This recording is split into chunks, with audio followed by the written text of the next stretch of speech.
Correct combination is. तो हमें इसमें बताना है कि ये पैरामैग्नेटिक है, डायमैग्नेटिक है, या फिर ये कौन सी केमिस्ट्री शो करेगा। तो उसमें मान लीजिए हम एग्जाम्पल नंबर 2 लेते हैं। जैसे ये है NiCl4 2 माइनस। तो इसमें हम सबसे पहले निकालेंगे इसकी प्राइमरी वैलेंसी। तो प्राइमरी वैलेंसी के लिए निकालने के लिए हम Ni को x मान लेंगे और Cl पर चार्ज होता है -1, तो ये हो जाएगा -4 इज इक्वल टू -2। तो x की वैल्यू हो जाएगी +2। ये हो जाएगी इसकी primary valency, and primary valency is also known as the oxidation number. फिर उसके बाद हम निकालेंगे इसकी सेकेंडरी वैलेंसी। सेकेंडरी वैलेंसी के लिए हम देखेंगे डेंसिटी। तो Cl4 क्लोरीन की डेंसिटी कितनी होती है, 1 होती है, और टोटल क्लोरीन कितने हैं, 4। तो इसकी सेकेंडरी वैलेंसी हो जाएगी 4। दैन हम इसके लिखेंगे इलेक्ट्रॉनिक कन्फिग्रेशन। पहले मेटल का लिखेंगे। तो Ni का होता है आपका ऑक्सीडेशन, Ni का एटॉमिक नंबर होता है 28। और अगर हम इसका इलेक्ट्रॉनिक कन्फिग्रेशन लिखे तो वो हो जाएगा आपका 4s2 3d8। ठीक है। अब उसके बाद हम देखेंगे कि इस पर प्राइमरी वैलेंसी कितनी आई है इसकी। तो ये आई है +2। तो हम इसमें से S में से 2 इलेक्ट्रॉन हटा देंगे। याद रखिएगा, कोई भी अगर इलेक्ट्रॉन आ रहा है तो वो S में आएगा पहले, और जाएगा तो वो जाएगा भी S से पहले ही। तो Ni2+ का इलेक्ट्रॉनिक कन्फिग्रेशन हो जाएगा आपका 4s0 3d8। अब हम इसमें देखेंगे कि इसमें पेयरिंग हो सकती है या नहीं। देखिए, क्लोरीन एक वीक फील्ड लिगेंड है, इसमें इस केस में पेयरिंग नहीं होगी। स्ट्रॉन्ग फील्ड लिगेंड कौन कौन से होते हैं? स्ट्रॉन्ग फील्ड लिगेंड होते हैं आपके जो कार्बन और नाइट्रोजन डोनेटिंग ग्रुप होते हैं, लाइक NH3। नेक्स्ट हम हेल्प लेंगे सेकेंडरी वैलेंसी की। अब सेकेंडरी वैलेंसी थी इसकी 4। सेकेंडरी वैलेंसी 4 आई है, तो हम उसी को लेके चलते हैं अपनी ऑर्बिटल्स लेने के लिए। तो देखिए, डी में तो कोई वैकेंट प्लेस है नहीं, तो हम S और P को यूज़ करेंगे। तो S की 1 यूज़ होगी और P की 3 यूज़ होंगी। तो ये हाइब्रिडाइजेशन हो जाएगी आपकी sp3। अब sp3 के केस में ज्योमेट्री होती है आपकी टेट्राहेड्रल। लेकिन टेट्राहेड्रल के बाद भी इसने आपसे पूछा है कि इसकी ये पैरामैग्नेटिक है या डायमैग्नेटिक है। डायमैग्नेटिक वो केस होता है जिसमें मैग्नेटिक मूवमेंट आप निकालो तो 0 आता है, और पैरामैग्नेटिक में magnetic movement is not equal to 0। अब आता है कि मैग्नेटिक मूवमेंट निकलता कैसे। तो मैग्नेटिक मूवमेंट निकालने का आपका फॉर्मूला होता है रूट में n × n+2। एंड n क्या होता है? n होता है आपका नंबर ऑफ अनपेयर्ड इलेक्ट्रॉन्स। ठीक है। इस केस में क्योंकि Cl एक वीक फील्ड लिगेंड था, तो आपकी पेयरिंग हुई नहीं थी, तो इसलिए आपका यहाँ पे पैरामैग्नेटिक का केस बनेगा, क्योंकि अनपेयर्ड इलेक्ट्रॉन इसमें एग्जिस्ट करेंगे। तो आपका जो करेक्ट इक्वेशन जैसे था आपका, ये चूज़ द करेक्ट कॉम्बिनेशन, तो इसमें आपका ऑप्शन बी सही हो जाएगा, क्योंकि पैरामैग्नेटिक भी है और टेट्राहेड्रल भी है। तो नेक्स्ट क्वेश्चन कहता है कि दी IUPAC name of the following compound is.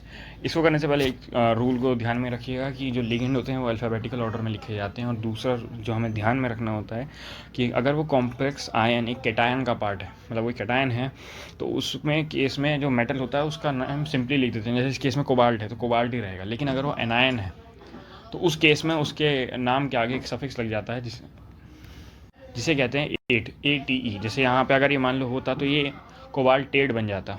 तो इस केस में देखिए, पेंटा अमीन नाइट्राइटो एंड कोबाल्ट क्लोराइड। अब हमें इसमें देखना होगा ऑक्सीडेशन नंबर। तो ऑक्सीडेशन नंबर के लिए देखिए, कोबाल्ट को हम मान लेंगे x, NO2 पे चार्ज -1, NH3 पे चार्ज 0, और Cl2 पे चार्ज -2। -1 होता है, 2 हैं तो -2 इज इक्वल टू 0। तो x की वैल्यू आ जाएगी आपकी 3 प्लस का। तो इसका करेक्ट आंसर हो जाएगा आपका D। 3 है ना इसकी oxidation, primary valency.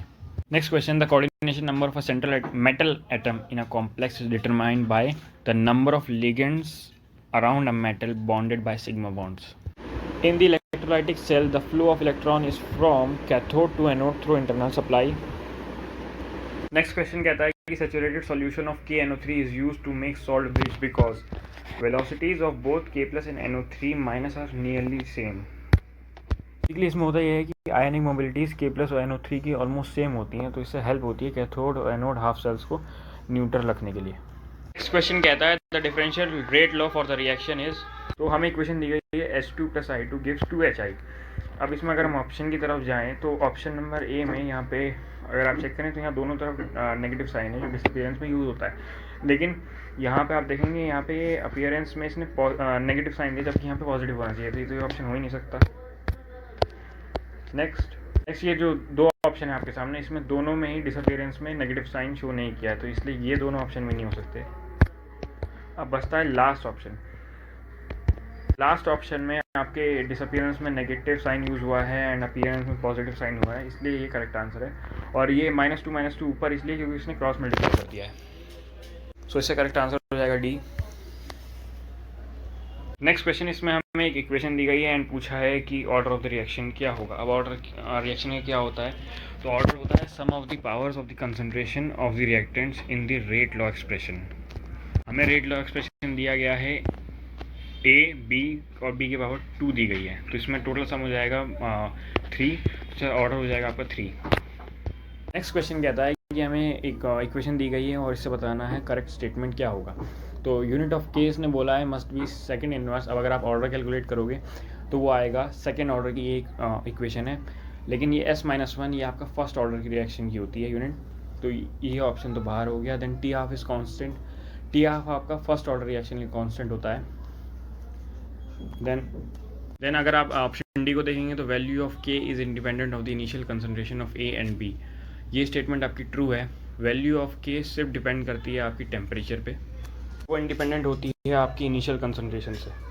Next question for a first order reaction, ये हमें टी हाफ दिया गया है। टी हाफ की वैल्यू है 10 days and the time required for 1/4 conversion of A is. Then आप भी जानते हैं दैट टी हाफ का फॉर्मूला होता है 0.693/K for a first order reaction. यहाँ से हमें K की वैल्यू निकल जाएगी जो होगी 0.693/10। हम एक और फॉर्मूला यूज़ करेंगे जो होता है K is equal to 2.303/T log A0/AT, या फिर उसे आप A/A-x भी कह सकते हैं। हम उस इक्वेशन में जब वैल्यू सब्स्टिट्यूट करेंगे तो वो इक्वेशन ऐसी बन जाएगी। देन इसे सॉल्व करने के बाद आंसर आएगा आपका 4.1 days। This question, galvanization is applying a coating of zinc to the metals. Next question, units of rate constant for first and zero order reaction is। तो अगर आपको याद है तो इसमें डायरेक्ट आंसर हो सकता है, वरना इसका रेट कांस्टेंट की यूनिट निकालने का फॉर्मूला होता है मोल 1 - n लीटर की पावर n-1 सेकेंड इनवर्स, या जो भी टाइम की यूनिट दी गई है। तो अब जिसमें आप n की वैल्यू रखेंगे 0 और 1 तो आपको इसका आंसर मिल जाएगा। तो आप देखेंगे कि फर्स्ट ऑर्डर की तो यूनिट होती है जो फॉर्मूले में रख के वैल्यू आएगी वो आएगी सेकंड इनवर्स, तो ये दोनों ऑप्शन तो कैंसिल हो गए, ये दोनों बचे। देन उसके बाद हम जीरो ऑर्डर की निकालेंगे, उसका करेक्ट आंसर हो जाएगा A. Next question, high order greater than 3 reactions are rare due to low probability of simultaneous collision of all the reacting species. Next question, the rate law for the reaction given by the equation. हमें एक equation दी गई है। Then if the concentration of B is increase from 0.1 to 0.3 moles, keeping the value of A at 0.1 mole, the value of rate constant will be, वो K ही रहेगी, क्योंकि K की value से डिपेंड करती है टेम्परेचर पे और वो इंडिपेंडेंट होती है किसी भी कंसंट्रेशन पे। Next question, in the galvanic cell the salt bridge does not participate chemically in the reaction and stops the diffusion of ions from one electrode to another। इसके दो आंसर होंगे सही। Next question, among the following the intensive property is और are. तो basically इसमें intensive properties हैं आपकी molar conductivity and electromotive force, बाकी ये दोनों आपकी एक्सटेंसिव प्रॉपर्टीज है। कि इंटेंसिव प्रॉपर्टीज़ क्या होती हैं, तो इंटेंसिव प्रॉपर्टीज़ वो प्रॉपर्टीज़ होती हैं which do not depend on the size और अमाउंट ऑफ मैटर प्रेजेंट, और एक्सटेंसिव जस्ट इनकी अपोजिट होती हैं जो डिपेंड करती हैं। ये क्वेश्चन लास्ट ईयर भी बीपीटी में आया हुआ है, इसमें भी सेम क्वेश्चन था। उसमें पूछा था कि इनमें से कौन सी एक्सटेंसिव है या इंटेंसिव है। अगर हम इंटेंसिव की बात करें तो वो होती हैं आपकी, एग्जांपल अगर लें तो टेम्परेचर, प्रेशर और डेंसिटी होगा, और एक्सटेंसिव की बात करें अगर हम तो मास और वॉल्यूम होगा उसका example. Next question, molten sodium chloride conducts electricity due to the presence of free ions. Next question, one of the constituent of German silver is copper. इसके अलावा इसके अंदर होता है जिंक एंड निकल, लेकिन सबसे ज़्यादा जो होता है वो कॉपर होता है। Next question, a reduction in atomic size with increase in the atomic number is a characteristic of element of F block. Next question, arrange the following in increasing order of the ionic radii. तो हमें इसका increasing order बताना है। इसका correct answer होगा ए। आयनिक sizes का decrease होना क्योंकि पीछे मेन रीज़न जो है वो है lanthanoid contraction. Next question is most common oxidation state of CER। तो जो सबसे ज़्यादा जो लेंथनॉइड शो करते हैं वो +3 होता है, और इसका करेक्ट आंसर हो जाएगा C. Next, which of the following has the maximum magnetic movement. Maximum magnetic movement में सबसे ज़्यादा किसका है। मैग्नेटिक मूवमेंट निकालने का फॉर्मूला होता है √n/n+2। वहाँ पे n होता है नंबर ऑफ अनपेयर्ड इलेक्ट्रॉन्स, और इस केस में जो हमें 4 ऑप्शन दिए गए हैं इसमें Mn2+ में सबसे ज़्यादा अनपेयर्ड इलेक्ट्रॉन है, तो सबसे ज़्यादा मैग्नेटिक मूवमेंट भी इसी का होगा, इसलिए करेक्ट आंसर हो जाएगा A. Next question, beta particle is emitted in radio activity by conversion of neutron to proton. Next question, which of the following nuclear reaction will generate an isotope. तो इसका correct answer है B, neutron particle emission. Next question, According to the kinetic theory of gases, in an ideal gas between two successive collisions, a gas molecule travels in a straight line path. Next question: for an ideal gas, the number of moles per liter in terms of its pressure P and gas constant R, temperature T is P by RT.